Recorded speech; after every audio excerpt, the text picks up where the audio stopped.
1:32, look 1 आणि 32, look 1:32, तो थोर होईल व त्याला परात्पराचा पुत्र म्हणतील आणि प्रभू देव त्याला त्याचा बाप दावीद याचे राजासन देईल. तो थोर होईल. He shall be great. Second point. दुसरा मुद्दा काय? तो थोर होईल. कोणत्या बाबतीत तो थोर होता?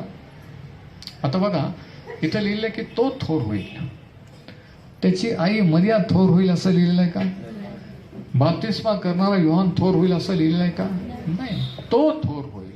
म्हणा तो थोर होईल. म्हणजे कशा बाबतीत, कोणत्या बाबतीत तो थोर आहे? त्याच्या व्यक्तीने. He is great in his person. त्याच्या व्यक्तिमत्वाने तो थोर आहे. कारण तो ऑर्डिनरी सर्वसाधारण माणूस नाही, तर तो देवाच्या सामर्थ्याने, दैवी चमत्काराने जन्मलेला देव जो पुत्र आहे. He is great in his person. का तो थोर का आहे? कारण तो देवाचा पुत्र आहे. किती जण लक्षात देत आहेत? किती जण समजत आहे? He shall be great because he is the son of the highest. तो देवाचा पुत्र आहे म्हणून तो थोर आहे. दुसरी गोष्ट, तो कोणत्या बाबतीत थोर आहे? त्याचा संदेश थोर आहे. His message is great. आणि त्याचा संदेश काय आहे? कृपेचा संदेश आहे. अख्ख्या बायबलचा, पवित्र शास्त्राचा संदेश काय आहे? की तारण कर्माने, धर्माने नाही, तर देवाच्या कृपेने, विश्वासाने आहे. देवाने जी कृपा येशू ख्रिस्ताच्या द्वारे केली, जी सर्व मानव जातीला उपलब्ध आहे, त्या कृपेवर विश्वास ठेवल्याने तारण आहे. देवासाठी काही देऊन किंवा करून नाही. आणि हा संदेश ग्रेट आहे. म्हणून शास्त्र सांगतं की ही शॅल बी ग्रेट. तो थोर होईल. त्याचा संदेश थोर आहे. आणि हा जर संदेश नसेल तर काहीच बायबल कळलं नाही. हे जर कळलं तर बायबलचा अर्थ कळला. की तारण येशू ख्रिस्तावरील विश्वासाने, त्याच्या कृपेने आहे, माझ्या कर्माने, धर्माने नाही. मी चांगलं वागून नाही, तर त्याने काय केलं? त्याने त्याच्यामुळे. Praise the Lord. बघा, 2000 वर्षात चर्च आणि मानवजात इतकी दूर गेलेली आहे की आपल्याला वाटतं की आपण काहीतरी करून मिळवायचं असतं. पण आपण काही करून मिळवू शकत नाही. कारण आपण आदामाची संतती आहोत. म्हणून देवाने दुसरा आणि शेवटला आदाम पाठवलेला आहे. आणि त्याच्याद्वारे आपल्याला तारणाची ऑफर केलेली आहे. आपण काय करायचं आहे? काही नाही. फक्त तो कोण आहे जाणून घेऊन त्याच्यावर विश्वास ठेवायचा. करण्याची मानसिकता धर्म शिकवत आहे. हे करा, ते करू नका, ते करा, ते करा, ते करा. आणि लोक करतात आहे. इकडं जा, तिकडं जा, एवढं सोनं चांदी द्या, हे करा, ते करा, की काहीतरी करून कधीतरी देव प्रसन्न होईल आणि मला आशीर्वादित करेल. पण शास्त्राचा संदेश वेगळा आहे, महान आहे. की काही करून माणूस देवापर्यंत पोहोचू शकत नाही, खुश करू शकत नाही. कारण माणूस जन्माने, कृतीने, विचाराने पापी आहे. तो किती सॉफिस्टिकेटेड झाला, किती शिकला, विद्वान झाला, तरी देवापासून त्याची लिंक, त्याचं कनेक्शन तुटलेलं आहे. हे पवित्र शास्त्र शिकवतं. माणसाला तारणाऱ्याची गरज आहे. आणि तारणारा फक्त येशू ख्रिस्त आहे. हा नाताळचा संदेश आहे. कोणत्या अर्थाने तो ग्रेट होईल? तो थोर होईल. त्याचं सामर्थ्य महान आहे.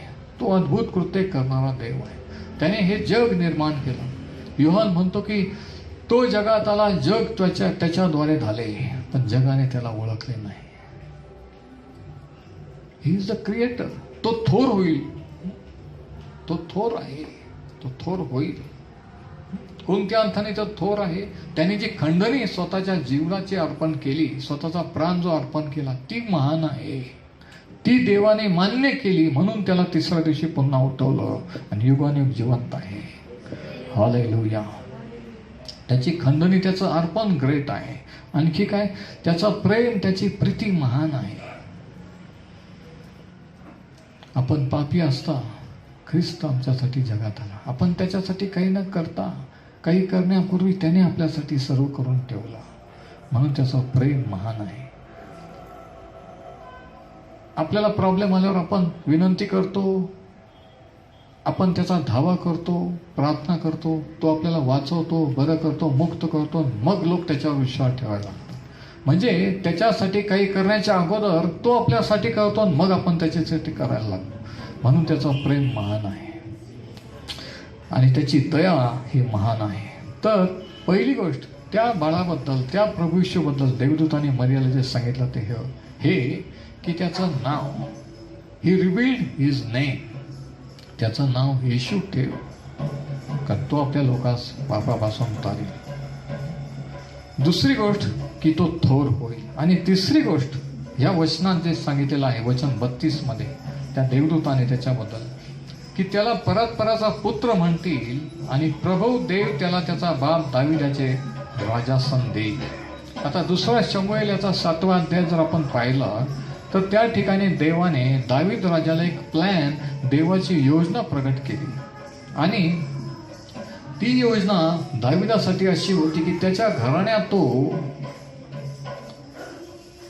देव इस्रायलाचा आणि जगाचा तारणारा, इस्रायलाचा मसीहा जगात पाठवेल, तो दाविदाच्या घराण्यातून येईल असं सांगितलेलं होतं. आणि या ठिकाणी आपण वाचतो की त्याच्याबद्दल 32व्या वचनात सांगितलेलं आहे की प्रभू देव त्याला त्याचा बाप दावीद याचे राजासन देईल. आज प्रभू येशू ख्रिस्त स्वर्गात आहे. देव जो पित्याच्या उजवीकडे राज्य करीत आहे. दाविदाचं राजासन इस्रायलामध्ये होतं. त्या काळामध्ये दावीद राजाने 40 वर्ष इस्रायलावर राज्य केलं. पण त्याच इस्रायलामध्ये, त्याच यरुशलेममध्ये प्रभू येशू जेव्हा परत येईल तो त्याच यरुशलेममधून राज्य करेल, ही भविष्यवाणी आहे. म्हणजे या वचन आपण समजतो की प्रभू येशू स्वर्गातून राज्य करीत आहे, पण एक दिवशी तो पृथ्वीवर येऊन दाविदाच्या गादीवर बसून राज्य करेल. आमेन. एक दिवशी एवढंच नव्हे तर तो त्याचं सनातनचं राज्य स्थापन करेल. वचन 33, तो याकोबाच्या घराण्यावर युगानुयुग राज्य करील, त्याच्या राज्याचा अंत होणार नाही. कोणतंही गव्हर्नमेंट, कोणताही देश त्याला आड येऊ शकणार नाही, कारण देशांचा, गव्हर्नमेंटचा निर्माण करत असतो आणि तो दिवस येत आहे. आणि म्हणून शास्त्र सांगतं की देशातील अधिपत्यांनी, राज्यातील प्रमुखांनी, म्हणजे राजे, पंतप्रधान, राष्ट्रपती देशाचे, यांनी कट रचलेला आहे. त्यांनी देवाविरुद्ध बंडाळे केलेले आहे, स्तोत्र 2 मध्ये सांगितले. आणि देव त्याच्या सिंहासनावर बसून हसत आहे. हे मानव आणि माणूस देवाला उलटून टाकण्याचा प्लॅन करीत आहे आणि देव स्वर्गातून हसत आहे. एक दिवशी जो प्रभू येशूकडे, ज्याला काही लोक बाळ म्हणून समजतात, ख्रिश्चन लोकांचा देव म्हणून समजतात, कोणीतरी समजतात, तो येशू ख्रिस्त ह्या जगावर प्रत्यक्षात येऊन राज्य करेल. आज तो स्वर्गातून त्याच्या लोकांच्या द्वारे करीत आहे, पण लिटरली, प्रॅक्टिकली एक दिवशी तो येऊन राज्य करेल, ही भविष्यवाणी त्याच्याबद्दलची सांगितली. आणि म्हणून तिसरी गोष्ट, तिसरा पॉइंट काय की तो राजा असेल. ही shall be the king. He shall be actually the king of kings. राजांचा राजा, पंतप्रधानांचा पंतप्रधान, राष्ट्रपतींचा राष्ट्रपती, असा त्याचा अर्थ आजच्या भाषेत की तो असा असेल की तो एक दिवशी येऊन या जगावर, पृथ्वीवर राज्य करेल आणि त्याच्या राज्याचा अंत होणार नाही. आणि म्हणून सांगितलेलं आहे की भिवू नको. आज जर आपण कोणत्या भीतीत, टेन्शनमध्ये असेल की माझं काय होईल, माझ्या मुलांचं काय होईल, मी गेल्यावर त्यांचं काय होईल, कशाचं काय होईल, कोणती भीती जर तुमच्या मनात असेल तर नाताळचा संदेश आहे की प्रभू येशू ख्रिस्त जन्मलेला आहे. तो जगात मनुष्यरूप धारण करून आलेला आहे आणि त्याच्याद्वारे जशी मर्या कृपा पावली, तुम्ही जर विश्वास ठेवला तर तुम्ही कृपा पाहू शकता. पण ते आपोआप होणार नाही. बंडखोरी केली तुम्ही करू शकता, परकेपणा दाखवला तुम्ही दाखवू शकता, पण जर स्वीकारलं तर त्या कृपेचा, दयेचा अनुभव तुम्हाला येऊ शकतो. हे सर्व मानवजातीला ऑफर आहे. देवप्रीती आहे.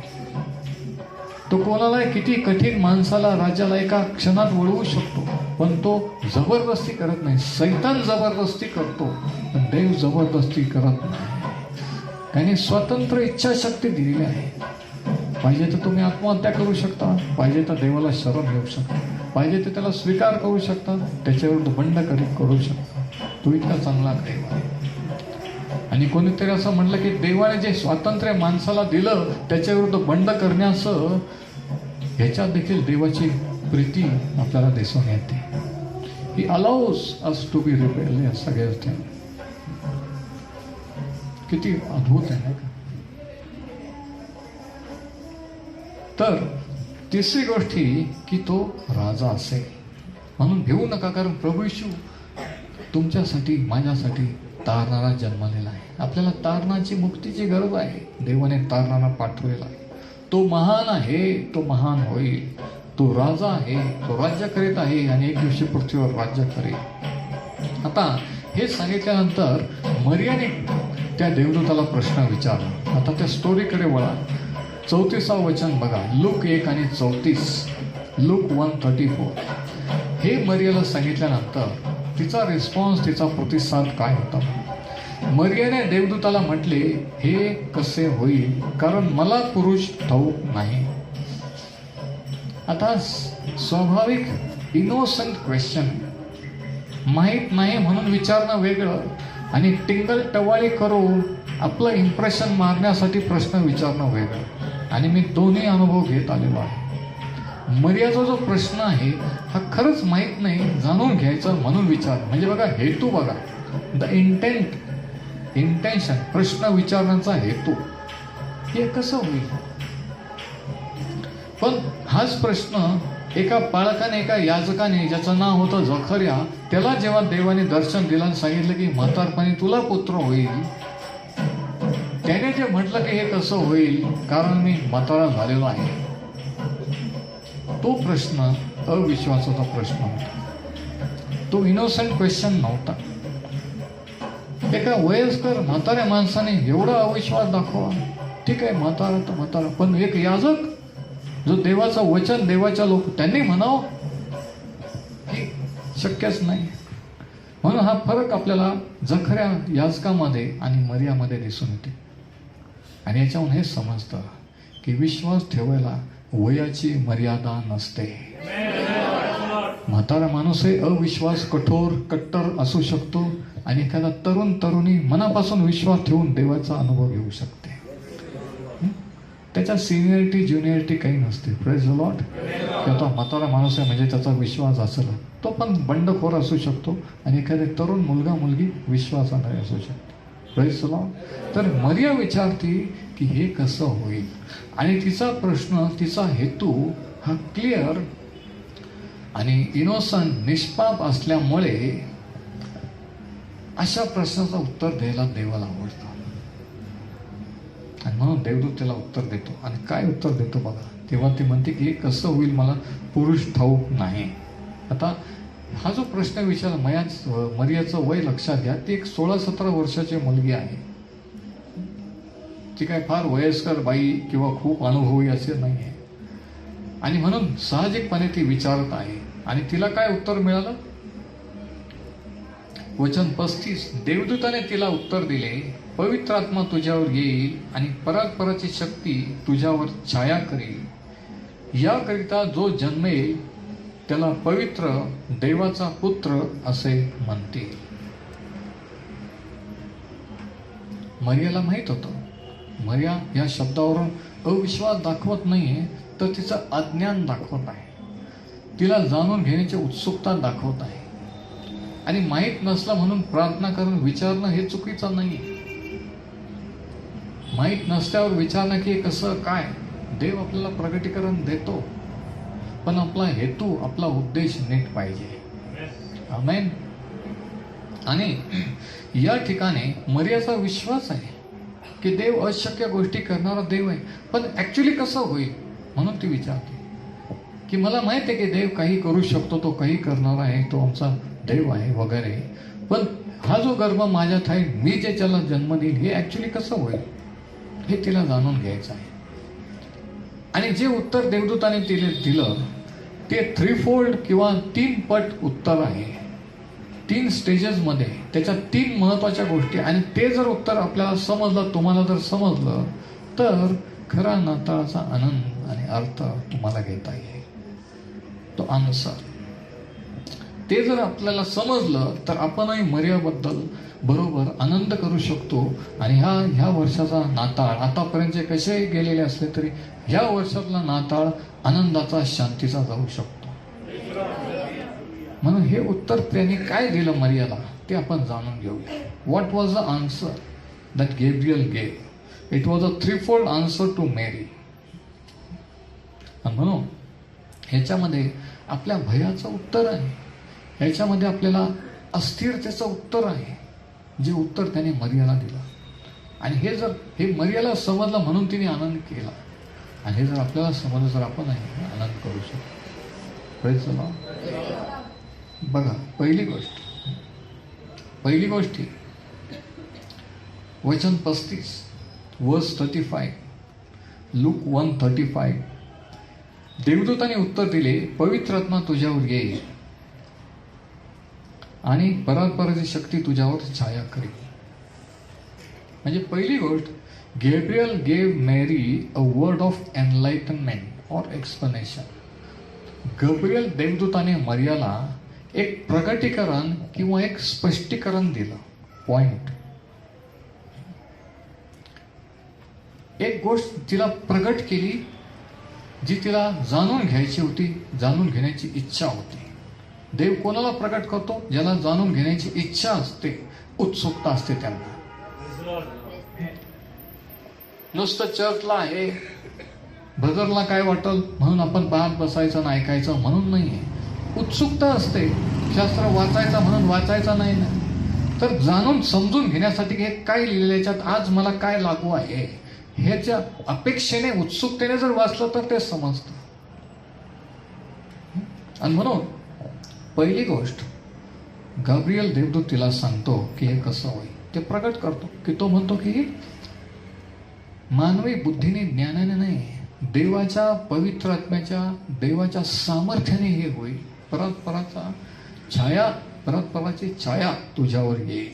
बघा, आता हे भविष्यवाणी यशाया 7:14 मध्ये केली होती की कुमारिका गर्भवती होईल, पण कशी होईल हे यशायाला प्रकट केलेलं नव्हतं. म्हणून बायबल हे प्रोग्रेसिव्ह, प्रगतीपर प्रकटीकरण आहे. म्हणजे काय? म्हणजे हे इकडे लक्ष द्या. जसं आपण पाहतो की अमावस्याला अंधार असतो, त्याच्यानंतर एक चंद्राची कोर, मग ती कोर वाढत जाते, वाढत जाते, वाढत जाते, अर्धा चंद्र होतो, वाढत वाढत जाऊन मग पौर्णिमेला पूर्ण चंद्र होतो. तसं बायबलचं पहिलं पुस्तक एक चंद्राची कोर आहे, देवाचं थोडं प्रकटीकरण आहे. निर्गम आणखी थोडं प्रकटीकरण, लेवीय, असं करता करता शास्त्राचे 66 पुस्तकं प्रकटीकरण ही जशी पौर्णिमा आहे. किती जणांना समजलं मी काय बोलतो? म्हणून शास्त्र वाचताना, स्टडी करणं, असं प्रगटीकरण हे वाढत वाढत जाणारं प्रगटीकरण आहे. Praise the Lord. आता मरियाचा प्रश्न विचारण्याचं आणखी एक कारण की तुमच्या माझ्याजवळ जसं होल बायबल आहे, जुना नवा करार, तसं मरियाजवळ होल बायबल नव्हतं. म्हणून आपण किती धन्य आहोत तिच्यापेक्षा की आपल्याजवळ पूर्ण शास्त्र आहे. किती देवाचे आभार मानले पाहिजे की आपल्याला सर्व काही माहीत होऊ शकतं, सर्व काही देवाचं प्रगटीकरण मिळू शकतं. अर्धवट राहण्याची काहीच गरज नाही, टोकरा खात आयुष्य काढण्याची काहीच गरज नाही आहे. देवाने फुल रेव्हलेशन दिलेलं आहे. किती विशेष आहे ना का? तर कुमारिका गर्भवती होईल आणि ती पुत्र प्रसवेल. वचन 35, परस्पराची शक्ती तुझ्यावर छाया करील. याकरिता जो जन्मेल त्याला, शब्द काय आहे? पवित्र. शब्द काय पुढचा? म्हणा पवित्र. त्या शास्त्रात तर त्याला पवित्र आणि नंतर देवाचा पुत्र असे म्हणतील.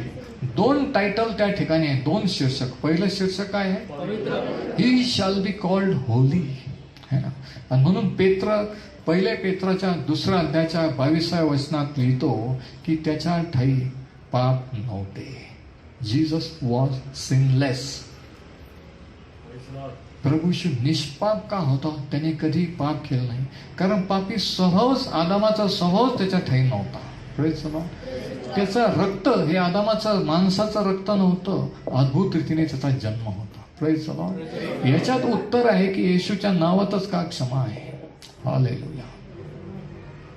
एक दिवशी काही वर्षापूर्वी एका पंजाबी फॅमिलीत एका घरी गेलेलं असताना ज्यांना देवाने अनुभव दिला, त्यांच्या एका सरदारजींनी मला हा प्रश्न विचारला. म्हणे, साहेब मैं एक सवाल आपसे करू क्या? म्हणलं बोलो. त्यांना अनुभव आला त्यांच्या बिझनेसचा आणि त्यांनी घरी बोलवलं. काही करून तुम्ही याच 5 मिनटं 2 मिनटासाठी. आणि एक शब्द, एक प्रश्न, आप जीसस का नाम बार बार क्यों लेते? दुसरं नाम क्यों नाही? येशू मसीह का नाम क्यों लेते? आणि मग त्यांना काही गोष्टी सांगितल्या की तो अद्भुत कृत्य करणारा देव आहे. आणि त्या म्हटलं ठीक आहे. आणि त्यांना त्यांच्या बाबतीतच्या काही वैयक्तिक गोष्टी सांगितल्या. आणि ते म्हणे बस बस आगे अभी का कुछ ज़्यादा बोलना नाही. आणि एकदम शॉक झाले. प्रभू येशूचं नाव हे प्रगतीकरण देणारं नाव आहे, ते यूज आहे. बघा, त्याला पवित्र असे म्हणतील कारण 1 पेत्र 2:22 मध्ये सांगितलं की त्याच्या ठाई पाप नव्हते. He was sinless. पाप जर असते तो पाप क्षमा कशी करू शकतो? तो पापी जर असता तर देवाने त्याला मेल्यातून पुन्हा 3ऱ्या दिवशी का उठवलं असतं? किती जणांना समजतंय मी काय बोलतो ते? त्याला तो 3ऱ्या दिवशी पुन्हा उठला आणि आज जिवंत आहे. म्हणून येशूच्या नावात रोग बरे होतं, येशूच्या नावात तारण होतं, येशूच्या नावात मुक्ती आहे. कारण तो जिवंत आहे. आपण जिवंत देवाचे जिवंत भक्त आहोत. किती जणांना त्याने जिवंत केलेलं आहे? जोपर्यंत येशू ख्रिस्त आत्म्यातून जिवंत करत नाही तोपर्यंत लाईफ किंवा जीवन सुरू होत नाही. आपण किती टॉपला असो, किती करोडपती असो, किती कोणी असो, खरं जीवन त्याच्या ठाई जीवन होते आणि ते जीवन मनुष्यांचा प्रकाश होते. जीवन त्याच्या ठाई आहे, तो नाही तर जीवन नाही आहे. सगळं काय आहे पण लाईफ नाही आहे. आणि त्याच्या शोधात सर्व जगाने लोक आहे, पण ज्याचा शोध करत आहात ते आपल्या जवळ आहे. त्याच्यासाठी काही किती पैसे देऊन काही करायला तयार आहेत ते आपल्या जवळ आहे. तो सुख, समाधान, शांती, क्षमा देणारा देव आहे. पापाची क्षमा नाही तर शांती नाही. जेव्हा देवाशी समेट होतो, शांती होते, त्यावेळेस खरी शांती. मनात जर शांती आली तर कुटुंबात शांती होते, तर समाजात शांती होते, तर देशात शांती होते. पण मनात जर शांती बाहेरून आत येत नाही, आतून बाहेर जात असते. शांतीसाठी काय? आम्ही तिथे गेलो, आम्ही त्या ठिकाणी गेलो आणि परत आल्यावर काय? तेच घर, तेच काम, तेच लोक. म्हणून शांती ही अंतःकरणात येत असेल, ती फक्त देव त्याच्या आत्म्याने देऊ शकतो. फक्त प्रभू येशू ख्रिस्त देऊ शकतो. हालेलुया. जरा जोरात जिवंत झाल्यासारखं. Praise the Lord. मी माझ्या चर्चशी जिवंत लोकांशी बोलत आहे, मी जनरल पब्लिकशी बोलत नाहीये, असं मला जरा वाटू द्या. हालेलुया. तर 2 कोरिंथ 5:21 मध्ये सांगितलं आहे की ज्याला पाप ठाऊक नव्हते त्याला देवाने तुमच्या आमच्याकरिता पाप असे केले. म्हणजे प्रभू येशू ख्रिस्त हा निष्कलंक निष्पाप होता. म्हणून पहिलं टायटल 35व्या वचनात देवदूताने सांगितले की तो जन्मेल त्याला पवित्र असे म्हणते. कारण तो जन्माने पवित्र होता, त्याने पाप केले नाही. हालेलुया. आणि मग पुढं असं लिहिलेलं आहे, आणि त्याच्या अगोदर असं लिहिलेलं आहे की परात्पराची शक्ती म्हणजे देवाची शक्ती तुझ्यावर छाया करील. आता छाया हा जो शब्द आहे,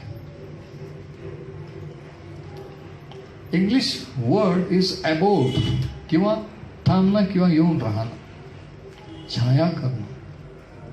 आता हा जो शब्द आहे हा ॲक्च्युली जुन्या काळात या ठिकाणी याचं एक प्रतीक आहे. आणि ते जर आपण कळलं तर याचं प्रगटीकरण तुम्हाला आज मिळू शकतं. निर्गमचं पुस्तक याचा 40वा अध्याय, एक्सोडस चॅप्टर 40, निर्गम याचा 40वा अध्याय.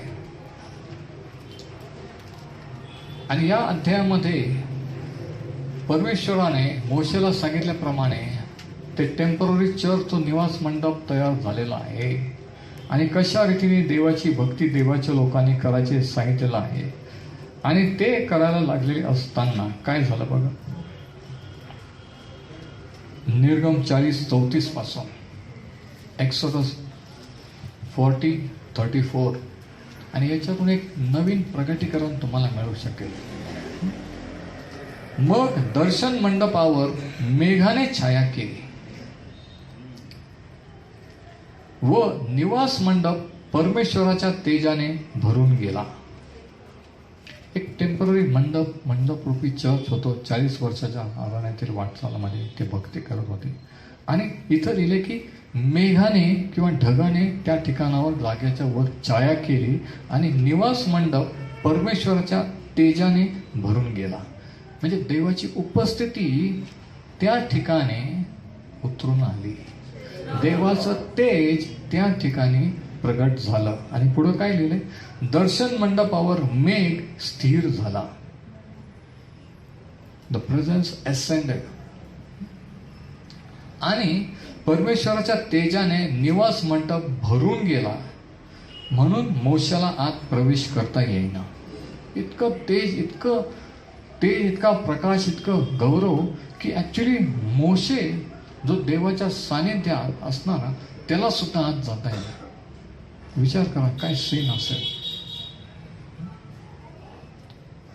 धुक्का पडल्यानंतर आपण पुढे जाऊ शकत, पुढचं पाहू शकत नाही. तसं धुक्याप्रमाणे इतकं देवाचा तेज उतरून आला की ऍक्च्युली आत जाता येईल. म्हणजे लिटरल टँजिबल प्रेझेन्स, की जसं हाताला ते म्हणतात ना की असं हाताला लागेल असा काळो, तसं एवढं तेज की हाताला लागेल असं. इथं देवाची भक्ती खऱ्या मनाने केली जाते, देवाच्या इच्छेप्रमाणे केली जाते, तिथं देव उतरून येत असतो. बघा, देवाचा तेज त्याचा अनुभव येतो आणि देवाचा गौरव तेज आल्यावर त्याचं सामर्थ्य प्रगट होतं. मग कोणी पापात, सैतानाच्या बंधनात, आजारात असेल तो आपोआप तिकडच बरा होत असतो. म्हणून मी सांगत असतो की प्रेज वर्शिप वाजवणाऱ्या, गाणाऱ्यांनी प्रत्येकाने अलर्ट राहा की वचनाच्या अगोदर स्तुती, स्तवन आणि खरी अंतःकरणाची तयारी आहे. खरं आत्मा आपण ट्यून इन त्यावेळेस करत असतो.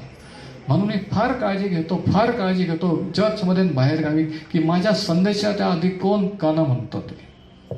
कारण त्याच्यावर मी वाहणार आहे आत्म्यातून, त्याच्यावर तो फ्लो होणार आहे. आणि संदेशानंतर, आणि म्हणून मी त्याला सांगितलं की माझ्या मेसेज नंतर प्लीज कोणालाही गायला देऊ नका. कारण संदेशानंतर ते आत्म्यात फ्लो होऊन देव त्याच्या आत्म्याने कार्य करत असतो. जे काही असेल ते अगोदर. Praise the Lord. तर ही आत्म्यातील संवेदनशीलता, ही सेन्सिटिव्हिटी ज्याला म्हणतो आपण, ही सेन्सिटिव्हिटी पाहिजे. आणि मग देव दाखवतो कोणाचा काय प्रॉब्लेम, कोणाचं काय हे आहे.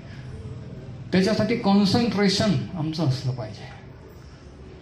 म्हणून कोणीतरी कॅमेऱ्याकडे पाहतं, कोणीतरी उठं बसतं. हे मी का सांगतो की स्टॉप करा, की माझं लक्ष विचलित करू नका. लक्ष विचलित झालं तर तू कोणीतरी आशीर्वाद गमावेल, कोणीतरी ज्या प्रार्थने अपेक्षेने आलं त्याला ते मिळणार नाही. म्हणून प्लीज दुसऱ्यांना अडखळण होऊ देऊ नका. Praise the Lord. किती जणांना समजलं मी काय बोललो ते. म्हणून सेन्सिटिव्ह राहायचं. हालेलुया. तर हे तेज उतरून आलं. आता हे तेज निवास मंडपावर उतरून आलं, ज्याला शकेना ग्लोरी म्हटलेलं होतं. शकेनाचं तेज. आणि ज्या वेळेस देवाचे लोक त्या काळात भक्ती करत होते त्यावेळेस देवाचं तेज त्या ठिकाणी उतरून येत होतं. आता देवदूत तिला सांगतो की परतपराचा तेज तुझवर छाया करी. म्हणजे काय की जसं जुन्या काळात निवास मंडपावर देवाचं तेज उतरून येत होतं, देवदूत मरियेला सांगतो त्या स्टोरीची आठवण करू की तसं परात्पर देवाचं, देव परमेश्वराचं तेज तुझ्यावर येईल आणि ऑटोमॅटिकली तू प्रेग्नंट राहशील.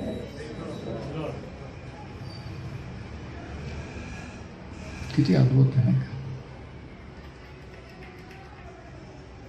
कारण तेज उतरून आलं, उपस्थिती उतरून आली की काही पण होऊ शकतं. पण ती उपस्थिती जर नाही तर किती कलाकार गाणे म्हटले आणि किती टॉपमध्ये सर्व सिस्टमॅटिक झालं तरी उपयोग नाही. देव आत्मा आहे, त्याची भक्ती आत्म्याने केली पाहिजे, आत्म्याने तयारी पाहिजे, आत्म्याने भक्ती पाहिजे. पापाची क्षमा मागून शुद्ध होऊन मग इथे यायचं असं, मग त्याचा प्रभू तू माझ्याशी बोल, आणि मग तो बोलत असतो, मग त्याचा स्पर्श जाणवत असतो. हे इतकं महत्वाचं आहे. म्हणून काही वेळेस काही ठिकाणी आपल्याला त्याची समक्षता जाणवते. याचं कारण हे आहे, कोण किती ट्यून इन आहे ना. जे ट्यून इन असतात, अटेन्शनमध्ये सेन्सिटिव्ह असतात, त्यांना देवाचा स्पर्श जाणवतो. आणि जे नसतात, इकडे तिकडे पाहत असतात, त्यांना माहीत पण नसतं काय चालेल. दुसरे प्रेज द लॉर्ड म्हटलं की हे पण म्हणतात प्रेज द लॉर्ड. म्हणून मी सांगतो की सर्वजण संगती राहा, संगती चला, माझ्या सोबत संदेशात चला. हे इतकं महत्वाचं आहे. तर त्या अर्थाने देवदूत म्हणतो की देवाच्या आत्म्याचं छाया, त्याचं तेज तुझ्यावर येईल आणि तू गर्भ. म्हणजे मरियाचं शरीर, ऐका, मरियाचं शरीर जसं काही एक निवास मंडप होतं आणि देवाचं मंदिर होतं आणि त्या मंदिरात त्याच्या शरीरात पवित्र आत्म्याचं तेज किंवा सामर्थ्य उतरून येणार होतं.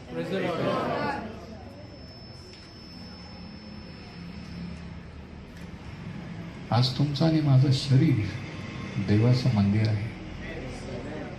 जेव्हा ते देवाला वाहिलं जातं, अर्पण केलं जातं, समर्पण केलं जातं, प्रभू येशूच्या रक्ताने शुद्ध होतं, त्या शरीरात देवाचा आत्मा येऊन राहतो. तो आत्मा आपल्याला चालवतो. तो देव त्याचा वचनाचा प्रयोग, तो आपल्याद्वारे कार्य करून दुसऱ्याला मुक्त करतो. म्हणून त्याचे नाव इमानुएल, त्याला इमानुएल असे म्हणतील, म्हणजे आम्हाबरोबर देव. म्हणजे त्या काळात त्यांच्याबरोबर देव होता, पण नंतर ते भ्रष्ट झाले, पांगले गेले, मूर्तीपूजा करायला लागले, आंतरजातीय करायला लागले, देवाचा तेज निघून गेला. पण ते तेज येशू ख्रिस्ताच्या जन्माने परत आलेलं आहे. ते तेज आज आपण येशू ख्रिस्तावर विश्वास ठेवला तर परत आपल्यावर येऊन आपणही त्याच्या आत्म्यात चालवू शकतो. किती जणांची ती इच्छा आहे. म्हणून नाताळ हा फक्त सणापुरता ठेवू नका रे. लोकांना सण आहे, असू द्या, त्यांना सेलिब्रेट करू द्या. आपण त्याच्या पलीकडे जायला पाहिजे. जग टेम्पररी आनंद करताय, पार्ट्या करताय, त्याच्या पलीकडे आपण जाऊन खरा नाताळ, खरा येशू ख्रिस्त, खरा जन्म हे जाणून घेतलं पाहिजे. की त्याला थोर म्हणतील, तो पवित्र होईल, तो परात्पराचा पुत्र असेल. बघा, आणि म्हणून तुम्ही जर आज विश्वासणारे, प्रभूश्वर विश्वास ठेवणारे आहात तर देवाचा आत्मा, देवाचं तेज, त्याचा गौरव तुमच्यावर आहे. जेव्हा आपण त्याला समर्पित होतो, त्याचा तेजाने, त्याच्या गौरवाने तो आपल्याला भरून टाकतो. आणि दुसरी गोष्ट ही, या गब्रियल देवदूताच्या संदेशामध्ये पहिली गोष्ट, मरियाला त्यांनी 3 पट उत्तर दिलं, 3-fold आन्सर. पहिलं काय की एक प्रकटीकरणाचा संदेश है ना, एक स्पष्टीकरण दिलं त्याच्याबद्दल. दुसरी गोष्ट, मरियाला उत्तेजन दिलं, अ वर्ड ऑफ एनकरेजमेंट. आणि तो एनकरेजमेंट काय होतं, ते उत्तेजन काय होतं, तिचा विश्वास दृढ करण्यासाठी. बघा, या ठिकाणी फक्त देवदूत आणि मरिया आहे. त्या किचनमध्ये, त्या दिवशी त्या घरामध्ये त्यावेळी दुसरं कोणीच नाही आहे. आणि देवदूत तिला समजावणार. जेव्हा कोणीच नसतं ना तुमच्या घरामध्ये, तुम्हाला समजवायला, शास्त्र शिकवायला, प्रार्थना करायला उत्तेजन देणार. देव गरज पडली तर देवदूत पाठवून तुम्हाला शिकवेल. फक्त तुमची किती तळमळ आणि किती ताण भूक आहे हे त्याच्यावर अवलंबून आहे. तुम्हाला किती ते महत्वाचं वाटतं इतर गोष्टींपेक्षा आणि इतरांपेक्षा, त्याच्यावर ते अवलंबून आहे. The intensity of your hunger and thirst.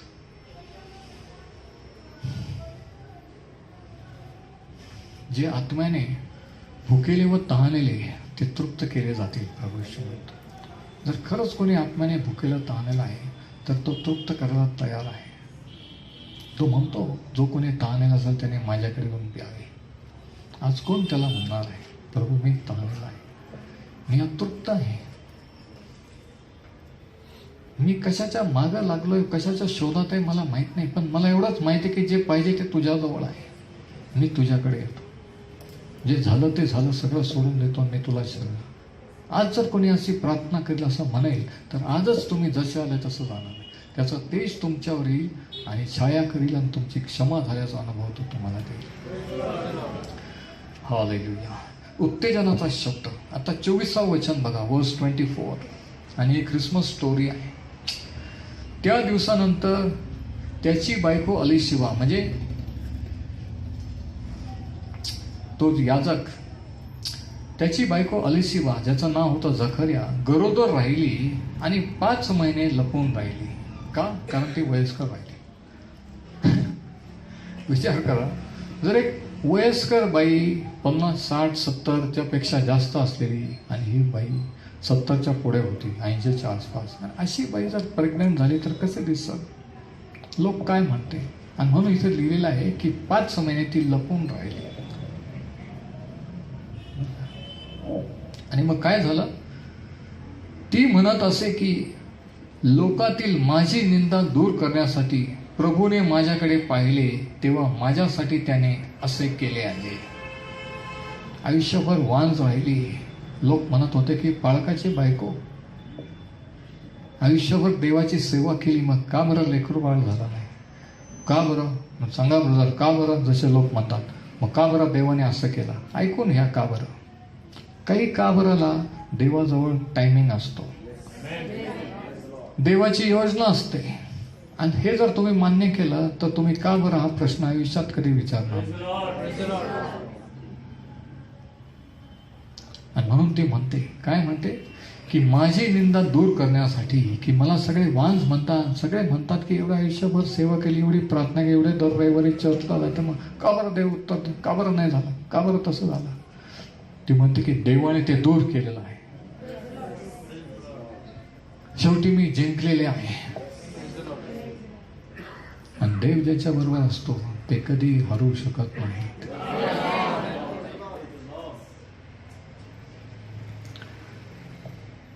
ती म्हणत असे की, बघा, म्हणजे देवदूताने मरियला सांगितलं की तुझी जी नातेवाईक आहे ती गर्भवती झालेली आहे. बघा, ह्या शास्त्र भागात जर वाचलं तर मरियाला उत्तेजन देवाने दिलं आणि सांगितलं की इलिझाबेथ देखील गर्भवती राहिलेली आहे. फरक काय आहे की तू लहान आहे आणि ती म्हातारी आहे. देव अशक्य गोष्टी शक्य करणारा आहे. आणि म्हणून ते 36व वचन बघा, देवदूत तिला काय सांगतो उत्तेजन, verse 36, Luke 1:36, a word of encouragement, उत्तेजनाचा शब्द. पहा, तुझी नातलग आल्याशिवाय हिलाही म्हातारपणी, म्हणा म्हातारपणी, पुत्र गर्भ राहिलेला आहे. म्हातारपणी गर्भ राहतो का? नाही राहत, पण राहिला. एक एक्सेप्शन हा एक अपवाद असा होता. It was a divine super natural miracle, अद्भुत दैवी चमत्कार. तिला म्हातारपणी पुत्र गर्भ राहिलेला आहे. देव जर काही करू शकतो तर काही करू शकतो. पण आपला प्रॉब्लेम काय म्हणते का, आपल्याला जाणून घ्यायचं असं की ते कसं होईल, कधी होईल. आणि इथं आपण अडवतो. आपण म्हणतो की माझा विश्वास आहे, देव काही पण करू शकतो. पण लगेच आपण नाही, पण ते कसं होईल सांगा बरं. नाही, पण तुम्ही प्रार्थना करून मला मार्गदर्शन सांगा. म्हणजे ही उत्सुकता असते. पण अंडरस्टँडिंग काही वेळेस देव दाखवेल किंवा नाही दाखवणार. विश्वासाने पाऊल उचला, पुढे चला. तुला म्हातारपणी पुत्रगर्भ तिला राहिला आहे आणि जिला वांस म्हणत तिला हा 6वा महिना आहे. का बरं मरियाला सांगितलं? कारण तिने म्हटलेलं आहे कसं होईल. तिला जाणून घ्यायचं आहे. तिला एक्सप्लेनेशन दिलं की देवाच्या पवित्र आत्म्याने होईल. दुसरी गोष्ट तिला उत्तेजन देत आहे की तुझी जी नातलग आहे ती पण प्रेग्नंट राहिलेली आहे, काळजी करू नको, तू एकटीच नाही, एक्सेप्शन अजून कोणीतरी आहे. आणि म्हणून मी तुम्हाला सांगतो की तुम्ही जर त्याचं वचन ग्रहण केलेलं आहे की तुम्ही एक एक्सेप्शन नाहीये, मी एक एक्सेप्शन, अपवाद नाहीये. आपल्यासारखे अनेक लोक ह्या जगामध्ये, ह्या नाशिकमध्ये आणि ह्या देशात त्यांनी ठेवलेले आहेत. नाही, पण मी एकटीच आहे, तुम्हाला माहित नाही ब्रदर. असू द्या ना, मरिया पण एकटीच होती, मी पण एकेकाळी एकटाच होतो. मला पण लोक वेळा म्हटलेले, घरच्या बाहेरचे. पण आज इथपर्यंत देवाने आणलेलं आहे. जगाची ही रीत आहे. जिवंत असताना संत महात्म्यांना धोंडमार करून मारून टाकलं, नंतर त्यांचे स्मारक उभारलेले आहेत. ही जगाची रीत आहे. जिवंतपणे कोणी विश्वास ठेवत नाही, मेल्यानंतर त्यांचे मंदिर स्मारक बांधतात. म्हणून प्रश्न असा आहे की जगाची रीतीप्रमाणे समाजाचं ऐकायचं की देवाचं ऐकायचं? ही चॉईस, हा निर्णय तुमचा आहे. The choice is yours. उत्तेजन तिला दिला बघा, आणि तिला उत्तेजनाची गरज होती.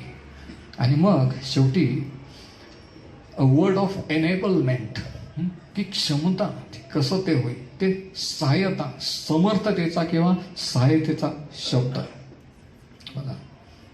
याच्यामध्ये तिला एक एनेबलमेंट, वर्ड ऑफ एनेबलमेंट आहे, सहाय्यता आहे. की देवाने उत्पत्ती 18:14 मध्ये अब्रामाला सांगितलेलं होतं की तुझी पत्नी सारा हिला पुत्र होईल. त्यावेळेस ती 90 वर्षाची आणि अब्राम 100 वर्षाचा होता. टॉप गायनेकॉलॉजिस्ट स्त्रीरोग तज्ज्ञांचा सल्ला घेतला असता तर त्यांनी सांगितलं असतं की हे शक्य नाही आहे, यांना ट्रीटमेंटची नाही, ह्याच्या ट्रीटमेंटची गरज आहे. पण शास्त्र सांगतं की अब्रामाने साऱ्याने विश्वास ठेवला आणि त्यांना म्हातारपणी पुत्र झाला. बघा, देव उत्तेजना देतो, दुसऱ्या लोकांना आपल्या जीवनात आणतो, उत्तेजनासाठी ठेवतो. साक्ष कशासाठी आहे की आपण डाऊन खचलेले असताना कोणीतरी साक्ष देतं आणि आपल्याला उत्तेजन दिलासा मिळतो. अरे त्याच्या बाबतीत झालं, तिच्या बाबतीत देवाने केलं, माझ्या बाबतीत होऊ शकतं. माहीत नसतं तर देव माहीत करून देईल. निराश असेल तर तुम्हाला उत्तेजन देईल. कसं होत नाही माहीत असेल तर तो कसं होऊ शकतं याची ते घडून आणि ती क्षमता सुद्धा देईल. फक्त विश्वास ठेवायचा आहे. बघा, नंबर्स 11:33 गणना 11 आणि 23 मध्ये परमेश्वर म्हणतो की माझा हात इतका तोकडा झालेला नाही, माय हँड इज नॉट शॉर्टन. इयोब 42 मध्ये इयोब म्हणतो की मला माहीत आहे की परमेश्वर सर्व काही करण्यास समर्थ आहे. इर्मया 32:17 मध्ये इर्मया म्हणतो की हे परमेश्वरा, तो म्हणतो की परमेश्वराला काही अवघड असे आहे काय. परमेश्वर इर्मयाला म्हणतो की मी मानवजातीचा देव आहे, मला अवघड असं काही आहे काय, त्याला काही एक अवघड नाही. आणि म्हणून पुढे आपण वाचतो 38व्या वचनात 37व्या वचनात असं लिहिले की देवाचे कोणतेही वचन, म्हणा वचन, असमर्थ होईल असे नाही. देवाचं वचन, देवाने दिलेला शब्द, त्याच्यावर विश्वास ठेवलेला शब्द, आपल्याशी बोललेला शब्द हा खरा ठरतोच. किती महिने जाऊत, वर्ष जाऊत, दिवस जाऊत, तो ठरणारच. आणि देव जे करतो ते परिस्थितीवर, लोकांवर अवलंबून नसतो. Praise the Lord. तुम्हाला माहित नाही की मी कोणत्या फॅमिलीत आहे, कशा लोकांमध्ये जन्मलोय, आमचं घराणं कसं आहे, तुमचं घराणं कसंही असू द्या, तुमचं वातावरण कसंही असू द्या, देवाने जर शब्द दिला तो पूर्ण करणारच. तो अशक्य गोष्टी शक्य करणारा देव आहे. आणि गब्रियल तिला सांगतो की देवाचं वचन असमर्थ ठरलेलं नाही, कारण त्यांनी बोललेला देवाचा शब्द हा तिने विश्वासाने स्वीकारलेला होता. म्हणून तो म्हणतो की तू जर स्वीकारलेला. आणि ती काय म्हटली ती, आणि मग तिचा प्रतिसाद काय, तेव्हा मरिया म्हणाली, पहा मी प्रभूची दासी, तिची नम्रता, मला तुझ्या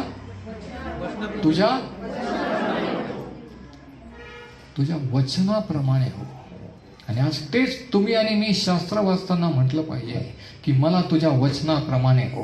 परिस्थिती कशी असो, मला काही वाटो, कोणी काही म्हणो, मला तुझ्या वचनाप्रमाणे हो. तुझं वचन माझ्या जीवनात, माझ्या आयुष्यात घडवून आण. तुझं वचन मला दिले तू पूर्ण कर. हालेलुया. ही प्रार्थना पाहिजे.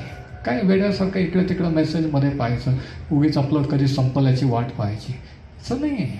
शास्त्र वाचायचं म्हणून वाचायचं नाही की प्रभू तुझ्या वचनाप्रमाणे माझ्या बिझनेस लाईफमध्ये, माझ्या कौटुंबिक जीवनामध्ये, माझ्या आत्मिक जीवनामध्ये, माझ्या सेवेमध्ये तुझ्या वचनाप्रमाणे हो. ह्या प्रार्थना केल्या पाहिजे. लहान मुलांसारख्या प्रार्थना करण्याचे दिवस निघून गेले. 2-5 मिनिटाच्या प्रार्थना करायचे दिवस नाही. एका भ्रष्ट पापी जगात, लोकात आपण जगत आहोत. आणि म्हणून आपल्याला स्ट्रॉंग देवाच्या सामर्थ्याशिवाय आपण त्यांना टक्कर देऊन जिंकू शकत नाहीये. देवाच्या सामर्थ्याची गरज आहे. पवित्र आत्म्याच्या सामर्थ्याची तुम्हाला मला गरज आहे. हालेलुया. अज्ञातातून दूर होऊन जाणून घेण्याची गरज आहे. Praise the Lord. तर आपली लेवल वाढल्यावर, तर आपल्या बोलण्याला व्हॅल्यू येईल, तर लोक म्हणतील की हा आम्ही तुमचं ऐकायला तयार आहोत. आपण त्याच प्रॉब्लेममध्ये, तुम्ही त्याच प्रॉब्लेममध्ये, ते त्याच प्रॉब्लेममध्ये, तुम्ही आजारी, तेही आजारी, तुमचाही बिझनेस फ्लॉप, त्यांचाही फ्लॉप. आणि मग कशा प्रकारची साक्ष देणार? त्यांची तशीच गरिबी, दारिद्र्य, कर्ज, बाजारी, तुम्ही बाजारी. कशा प्रकारे सांगणार की देव सर्व समर्थ आहे, त्याला परात्पराचा पुत्र? जेव्हा आपली लेवल वाढेल, जेव्हा आपण आशीर्वादाचे लेवल वाढवू, त्यावेळेस आपण आपल्या जीवनाने जगापुढे साक्ष देऊ की हे येशू ख्रिस्ताने केलेलं आहे. तो अशक्य गोष्टी शक्य करणारा देव आहे. तो मोडलेलं लग्न, मोडलेलं कुटुंब जोडणारा देव आहे. हालेलुया. तो गमावलेल्या आयुष्याची भरपाई करून देणारा देव आहे. हालेलुया. मग आपणही त्याच्याबरोबर म्हणू की तो अशक्य गोष्टी शक्य करणारा देव आहे. आणि मग कोणीतरी प्रेज द लॉर्ड म्हणेल, मग कोणीतरी विश्वास ठेवून मग ते म्हणतील हां माहीत आहे ही अगोदर हे कशी होती, ही कशी होती ना आता कशी आहे, हिचं लाईफ कसं होतं ना आज कसं आहे हे मला माहीत आहे. मग तुमच्या बोलण्याला साक्षाला व्हॅल्यू आहे. Praise the Lord. हे देवाला आपल्या जीवनात करायचं, हे तुमच्या जीवनात करायचं आहे. Praise the Lord. आणि ते तो करत आहे.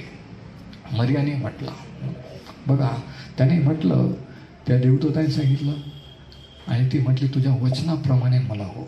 बघा, देव त्याच्या वचनाने कार्य करतो, त्याच्या शब्दाने. तो शब्द बोलला सूर्य चंद्र तारे झाले, शब्द बोलला प्रकाश झाले. ते शब्द ते वचन आज आपल्याजवळ आहे.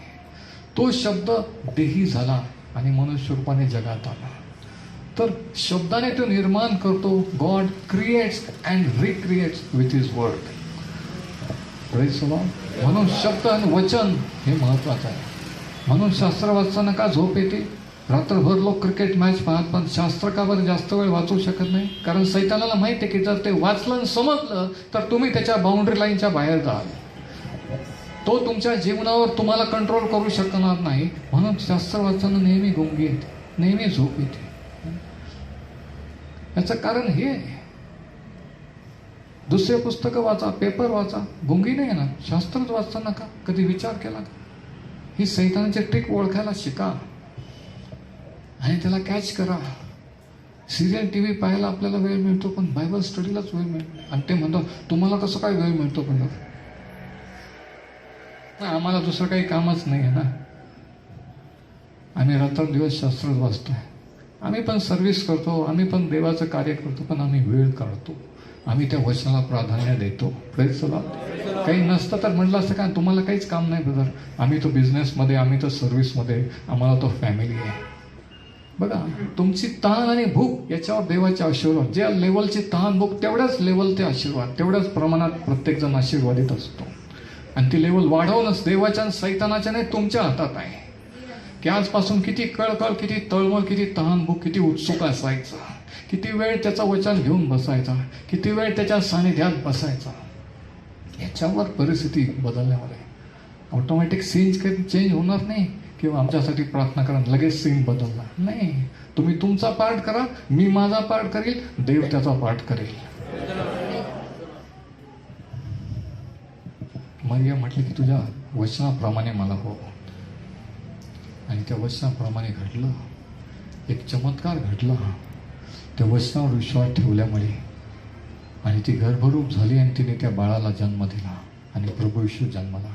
आज या वचनावर जर तुम्ही विश्वास ठेवाल तर एक चमत्कार घडेल. आणि जे अशक्य, जे आजपर्यंत झालं नाही, ते देव तुमच्या जीवनात करेल. परमेश्वर हे वचन आशीर्वादित करो.